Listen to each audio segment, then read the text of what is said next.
We're going to have a calamity in economics and political crisis. The economy worldwide, certainly in the States, I think is a lot weaker than they tell us. I believe that the unemployment rate in the United States is over 20%. Actually, I think there's still some inflation with the dollar. Of course, the inflation could be defined as the increased supply of money and credit, and everybody knows that they're printing $85 billion a month, and that could be considered inflation. But even if you had relatively stable prices, you still have inflation, and that's distortion. You have malinvestment, so you still have the built-in problems, and we have plenty. I would expect that there's going to be a lot more chaos yet to come, and it will not be limited to Europe. I think it'll be a worldwide phenomenon. The states won't escape it either, because this is so many gross distortions throughout the world because we disobeyed, economic law. And you can't do that no matter what Bernanke tells you. The present head of the central bank does not understand economics. He does not understand finance. He does not understand currencies. All he understands is printing money. His whole intellectual career has been devoted to the study of printing money.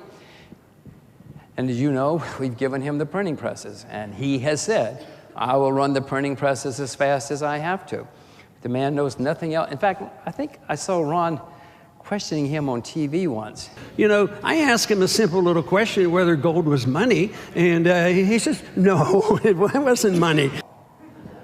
I said, wait a minute. Did he really say, does he really think that? I was looking to see if he was lying or if he was just a fool. Well, he was under oath, so we presume he wasn't lying, at least knowingly. You can't rule out economic laws and what money is all about that easily. What happens next?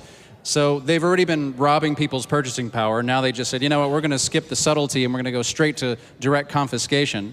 I suspect that it won't happen that way in the U.S. They won't take our bank accounts. They will take our retirement accounts.